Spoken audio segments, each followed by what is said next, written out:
What if I told you there are two seas that meet but don't mix? And this was mentioned over 1400 years ago. For centuries, humans believed all water mixes the same way. Same planet. Same oceans. Same laws. It just makes sense, right? When you pour two different liquids together, they eventually blend.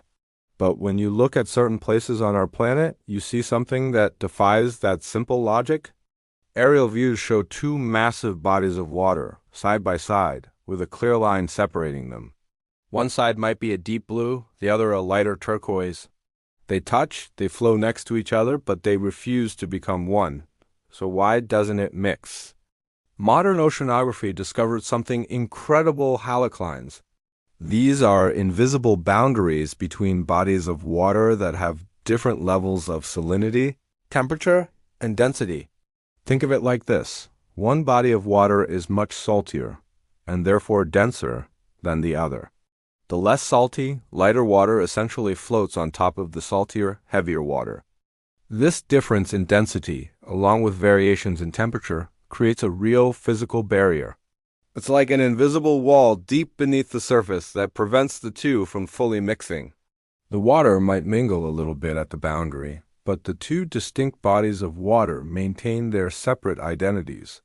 It's a fundamental principle of fluid dynamics that we can now study and measure with advanced technology. This isn't just a theory in a textbook. You can see it with your own eyes in the real world. A famous example is where the Mediterranean Sea meets the Atlantic Ocean at the Strait of Gibraltar.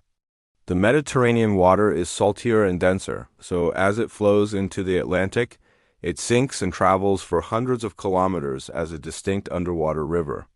The same phenomenon occurs where freshwater rivers meet the ocean.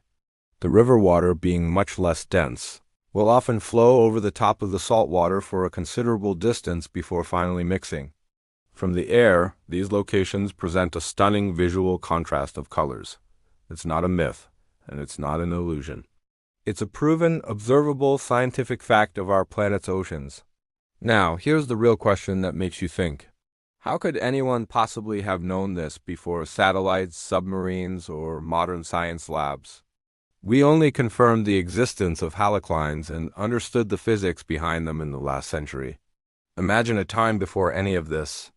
Before microscopes existed to study water composition, before oceanography was even a field of science.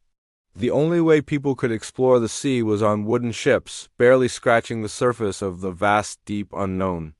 They had no way of measuring salinity, density, or temperature deep underwater. To them, the sea was just the sea. This is where things get interesting. The Qur'an, a text revealed over 14 centuries ago, describes two bodies of water meeting, yet separated by a barrier that they do not cross. The verse says, "He released the two seas, meeting side by side. Between them is a barrier they do not transgress." This isn't scientific language filled with jargon about haloclines or density gradients. It's a simple, elegant, observational truth.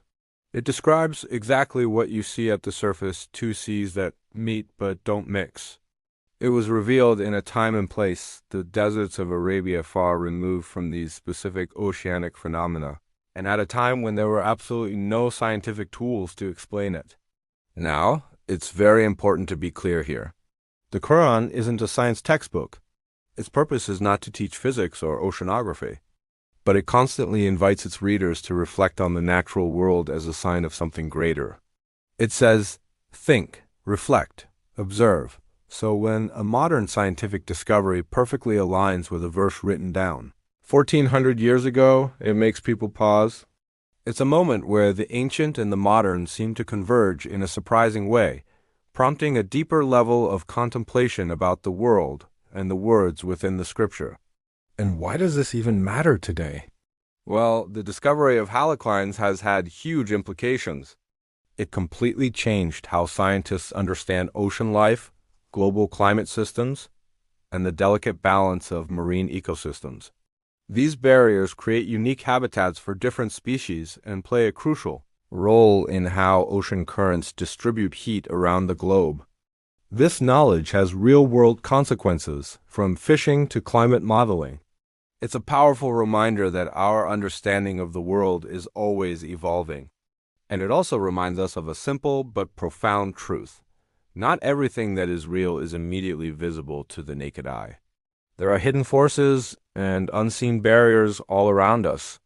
In a world that's so often obsessed with hard, tangible proof, it's humbling to realize that some truths were already spoken, just waiting for us to catch up and understand them.